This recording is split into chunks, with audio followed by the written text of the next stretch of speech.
You know how many times that when we have our patient lay down on their back, you bend your knees right here and you raise your hips up and down, and they will say like, "Oh my God, my hands, my hamstring." What would you consider physical therapy after a total hip replacement? Like, what do you expect after total hip? What can you do and what can't you do? All right, you're gonna say something about. So you mentioned, that when people are very arthritic, with osteophytes and bone on bone hurts really bad, can't move it. The range of motion is very poor, and I see people right before they consider total hip replacement waddling quite a bit on one side, and waddling could be from significant gluteal muscle weakness, most likely the medius, the one that kicks your leg out and keeps your pelvis stable. Keeps your pelvis stable, and when you stand on it, when you stand on that weak leg, your opposite hip drops. So that really is a good mechanism of wearing out your joint. Your hip joint is not supposed to, or it's not optimal for it to have that impact. And oftentimes they'll feel groin pain, they'll feel hip pain on the side, but a lot of groin pain. Groin pain, yes. Yeah, so that's what we see prior to deciding total hip replacement. Total hip, yeah. Would you say, is there difference between how to prepare?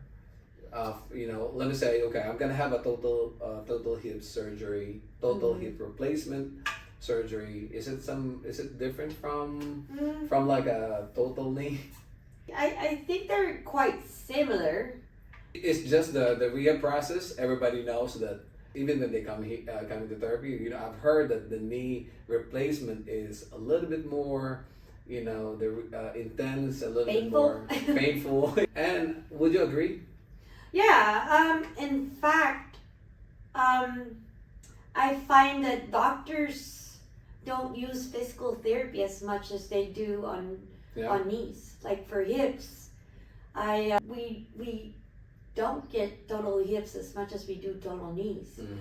I don't know what really is the thinking with the medical field or the surgeons end, why it's not as common. I don't know if that's insurance. I really don't know. Yeah.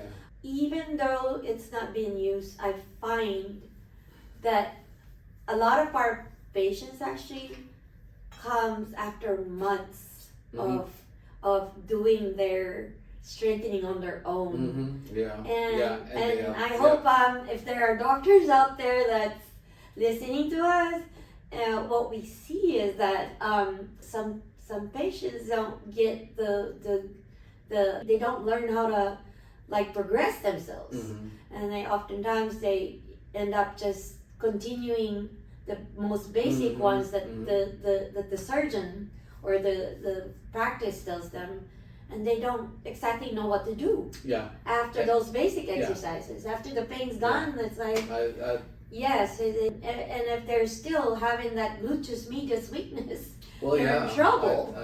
I 1000% agree. I have patients who I call them like sleepy glutes or gluteal amnesia, something like that. Where they don't have the glutes, they don't know how to activate it. They don't know. So if you don't know, the gluteus muscles are your hip muscles. They extend your hip. They propel you. They propel you forward, and they'll come in and they have a difficulty with their gait. With their walking, going up and down the stairs, getting up and down. When they have to do a low level work, it's hard for them to get up. Yeah. So they usually got their bottom sticking out because they're not activating, they're not squeezing it. So they've been flexed, for a little while. Those people with the hip problems, they've been crouching their pain and all that. So that tends to be weak, medius and maximus. I title it, what would you consider physical therapy after a total hip replacement? Because I know that they don't, some of them don't get any physical therapy anymore. And I think that is perfectly appropriate for some patients. But also there are patients that they just really need it badly, and I think they have those pre-existing conditions that they have The all chronic these other. poor walkers, I would say. Yes, exactly. Yes. Yeah, and how many people are out there that and they don't have the gluteus max muscles anymore? And I think that's one of the indicator for what longevity. Like if you're gonna look at a person, you can tell one predictor for health is just like the size and the strength, the muscle mass that you have here. So because that's what you use for walking. So I think if you have Climbing. if you're one of those patients who's considering to have a total hip replacement and you already have some issues in the past as far as a lot of difficulty with doing just basic, functional tasks, I think you need to consider going for therapy. Going for a physical therapist so that they could guide you how to use it.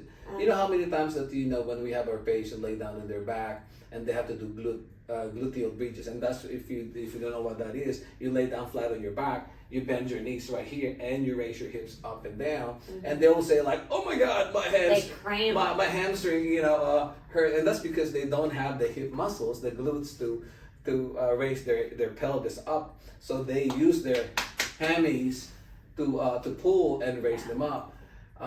So that's very very common. So I think you need to consider if you have all this problem for total hip. Yes. Like, what do you expect after total hip? What can you do and what can't you do? We can talk about the precautions because it's a bit more complicated than total knee. As far as there are certain things you can't do. Yeah. So and it depends on if you have a posterior approach, which would be more like here, or an anterior approach would be more like in front of your hip. It's when they approach it. So depending on which one you get, I think around our area most people still get posterior lateral. Posterior approach, and that's when you can't have your knee higher than your hip. So this is a no-no, or when you bend over like this, it's a no-no. So that's what they know. Yeah, or you can't cross your legs. What else? Cross your legs. And then that rotation. And internal. Yeah, you can't pull your knee in. Initially. So those are the basic ones. Now, when you think about how long should you keep those precautions? That's actually, I think that's debatable. I've heard some doctors say like forever, lifetime. But I've seen some patients come here after total hip, after a few years, and they're here for back or whatever, and then we're doing, back rehab, and you see them like volunteer movements that would have been like a no-no, but they're doing it, and their hip is stable. So I think for people, out there, there's always a good chance that I think you could be free of those precautions, provided you provide it with good musculature around it to protect it.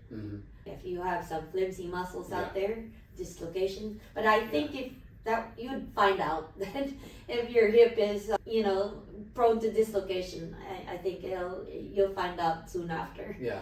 The better overall health as far as the musculature is concerned. Of course. Integrity of your muscles.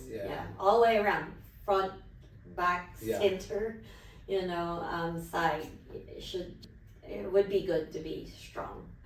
To keep that hip intact. Otherwise, expect that your recovery will be, say, 100% of our total hip replacements. They undergo through a very successful, surgery, recovery, and how far can you push it? I mean, I played with guys who plays, they're golfers, golf. and they had a left total hip. So if you're a right-handed golfer, I mean, you're gonna do a lot of rotation in that, So you're gonna be in this position right here, and then you're gonna rotate there. So they're back. I mean, Jack Nicklaus still play golf. I mean, you could probably do some modification after a total hip. You can probably put your left foot out this way to lessen the rotation on your downswing and your follow through. But if you're one of those guys who and you play golf, yeah, just hit me up. We'll do it. So anyway, yeah. Running on total hip, I'll probably, say, I don't know. Is there research on? I've never.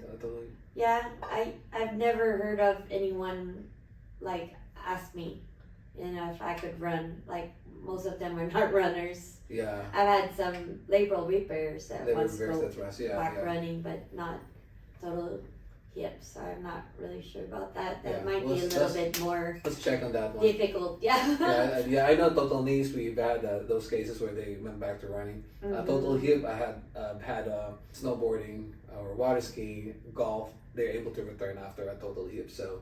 Yeah, swimming is always a good sport to do any of these. Yeah, so swimming would be good.